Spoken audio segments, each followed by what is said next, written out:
Today we're going to be flying on China's largest airline, from one of the most densely populated countries on Earth, Bangladesh, to one of the world's most densely populated regions, the Greater Bay Area, which encompasses Guangzhou, Shenzhen, Hong Kong, and a half dozen other cities.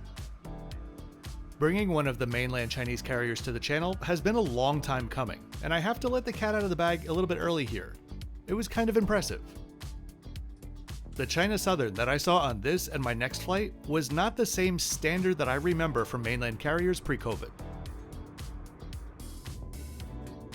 By the way, if you're ever curious how much I paid for this or any other flight, the exact price out of my pocket is always in the description below. Let me welcome any of you that might be new to the channel. My name is Kevin. I'm here to give you a self-funded and honest look at some of the best, most unique, or simply most popular airlines and hotels in the world, which I've been bringing to you full-time for going on 5 years. I'd love for you to know more about how I do things on the channel, so simply scan the QR code or check out my hundreds of videos to do so. Let's get into the trip report. I love traffic, said no one ever. But I actually do. Not so much the delay of it, but I love driving through really busy streets in cities that I've never been to, just to observe the hustle and bustle, and let me tell you, Dhaka has its very own customized flavor of hustle and bustle. My flight was actually at night, and my drive to the airport was completely in the dark and completely devoid of traffic. But I couldn't not show off just a bit of the hectic streets of Dhaka before arriving at the airport in the north of the city.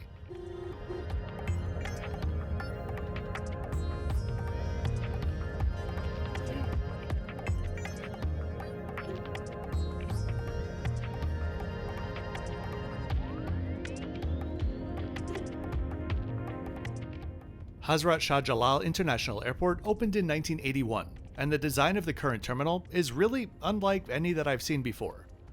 How the gate areas are totally separate from the head house, shops, and eateries.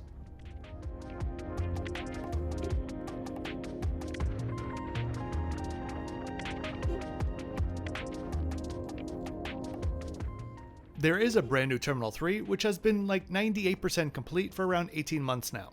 But last I read, due to disputes over the operation of the facility, it will be open in 2026 at the earliest. I've also read that it may open this month, and I've also read that it's been open for 2 years. The internet in all of its wonders sometimes can't tell which way is up.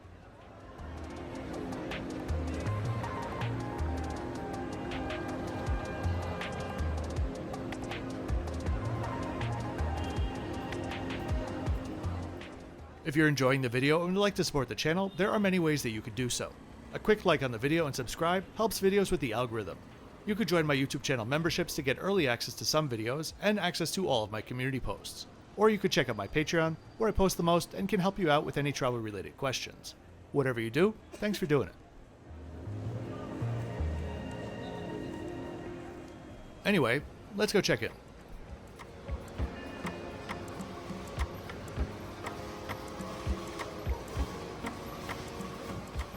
China Southern exited SkyTeam in 2019, but all of their priority signage here and in their hub is awfully Sky priority-ish to this day. By the way, in today's video, I'll tell you a bit about China Southern, the airline. And in the next video to Taipei, we'll talk a bit about why flying between North America and Asia is so much more expensive than pre-COVID. Hint hint, it has a lot to do with flights to and from China. I passed through immigration quickly, security would be done at the gate, and I made my way upstairs to try to find out which lounge I was supposed to be at. I ended up just going into each one of them and asking, because there was no clear method to figuring all of this out. In the end, I ended up in a nice lounge, which was the Balaka Executive Lounge, but also the American Express Lounge, and then inside it was also the Intercontinental Lounge. Once you do get inside the lounge, the airline that you're flying will dictate which facilities you can use. Since I was flying China Southern, I was denied a bottle of water from behind the bar, as I was meant to use the dispenser. Okay. China Southern was created in 1988 and had its first flight under the China Southern brand in 1991. This was following the breakup of China's all-in-one state carrier, CAAC, or Civil Aviation Administration of China. This is way more complicated than this, but essentially it was being split into three. Air China, which remained the flag carrier and adopted the CAAC livery for the most part. For years to come, they would get first dibs on the best routes. China Southern was formed to focus on the south, and China Eastern formed to focus on, you guessed it, the east. Air China is a quasi-China Northern, and so you may be asking why there isn't a China Western. Well, that's a very delicate issue which I'm not going to touch with a 10-foot pole. But considering China generally considers Chengdu to be in the west, it wouldn't have served much of a purpose anyway. Anyway, in the decades that followed, those three big airlines absorbed smaller domestic carriers, and China Southern began their international services in 1996 to Amsterdam, followed by LA and Brisbane the year after. Here's our shiny A321 pulling in now. With around 2,200 flights per day, China Southern is currently the 8th largest airline by flights on Earth. For perspective, that's around half the number of flights that Delta has daily, and around a third of what American flies daily. There used to be countless rules regulating how routes were awarded to airlines, even as recently as like 10 years ago. But the systems have been relaxed a lot since then. So in addition to the dozens of secondary and regional airlines in the country now, you'll also often find multiple Chinese carriers serving the same international routes. Within Asia, they're the largest airline operating by fleet size, number of destinations served, and revenue, among a long list of other metrics that I could rattle off. Priority boarding was not really a thing here, and we all boarded in a single general boarding call.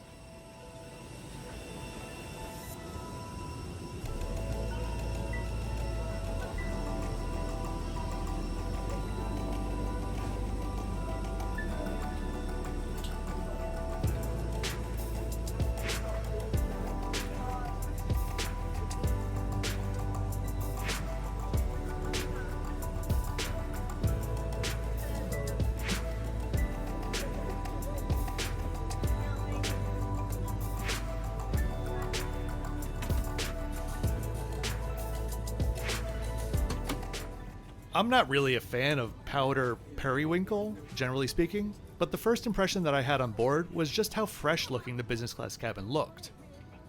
China Southern has many configurations. On today's flight, we had 3 rows in a 2x2 layout.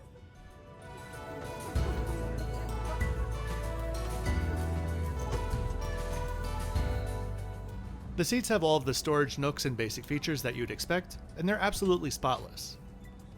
Not only that, but they're actually really comfortable too, more so than I would say the majority of recliners like these are. I used to fly Air China quite often pre-COVID between Saigon and New York, and well, the service was okay, but very flat, and the food was generally 12 variations on raw bell pepper for some reason. Right off the bat tonight though, things were proving to be very different. The crew were energetic and friendly with very good English. Somehow, without disrupting the flow of passengers still boarding, they were able to hand out hot towels, bottles of water, limited edition bottles of water I'll add, pre-departure drinks, and even slippers, which they really wanted to put on for you. The full boarding process took just 16 minutes, and all of this was completed before that was even finished.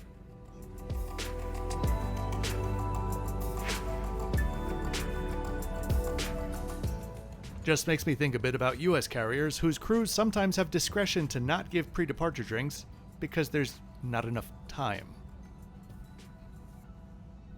Loads of knee and legroom as well.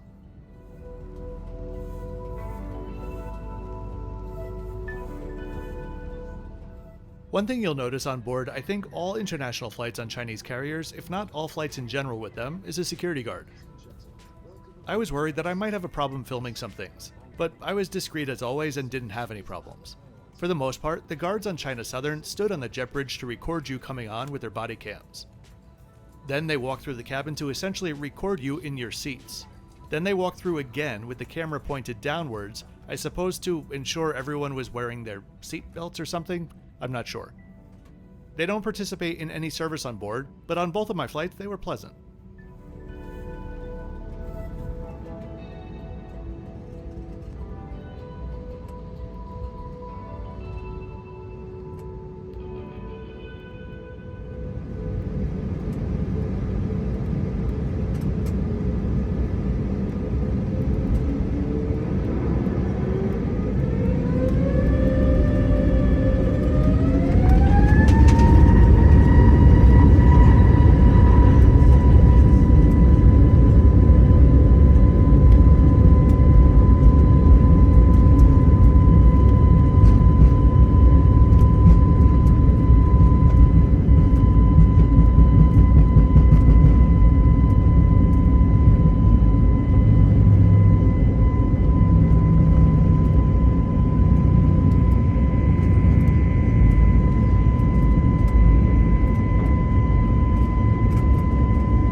amenities up first.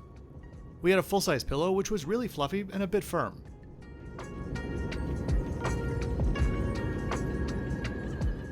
There was also a duvet-style blanket. This was soft enough, but had a weird, scratchy nylon texture, a bit like an outdoor tablecloth, but it was comfortable enough. And then the slippers.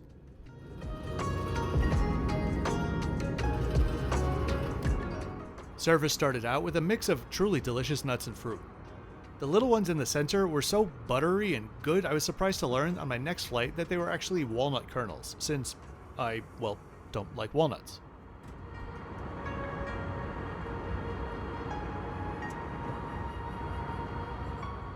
Options for this 1 a.m. dinner-breakfast hybrid were fried rice noodles with beef or an omelet. I went with the noodles, which was served with a Waldorf salad of sorts, along with some sliced fruit and a small piece of cake.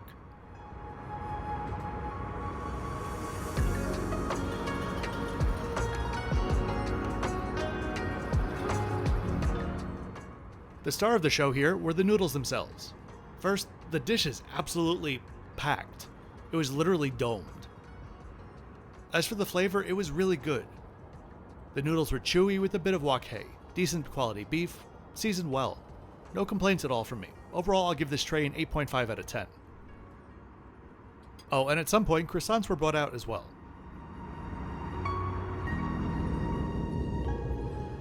There are no onboard personal monitors, but there is streaming content available for your own personal device, which worked well and had a decent selection for a mainland carrier.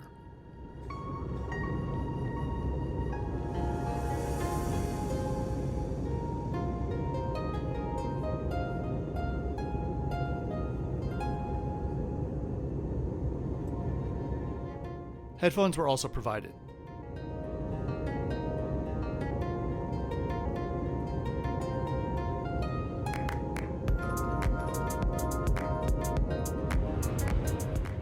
The restrooms were kept tidy throughout, but a towel would have been nice.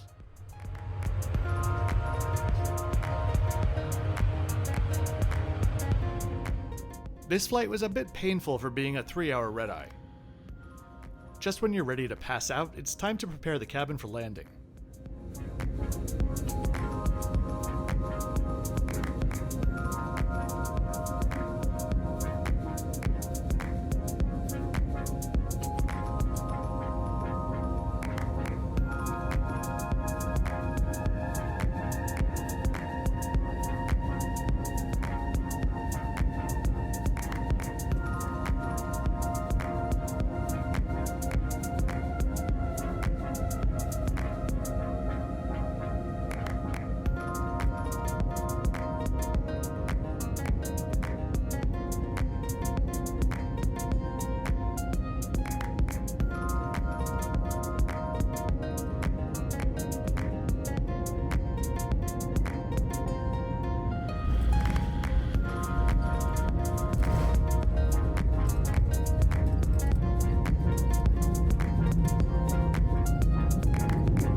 So, flight number 1 down, and I have 0 complaints.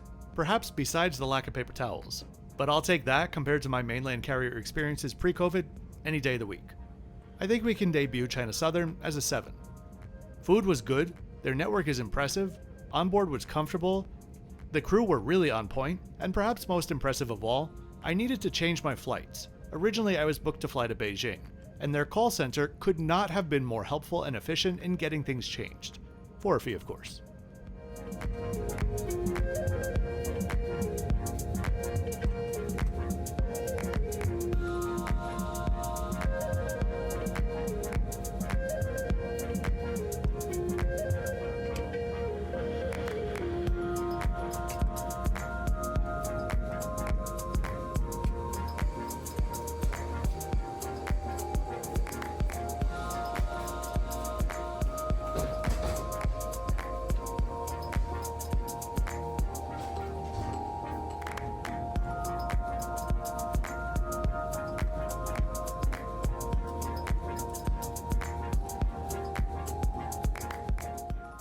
So I really do hope that you enjoyed this trip report today. If you did, please be sure to click that like button and subscribe with notifications on so you don't miss my weekly flight and hotel videos.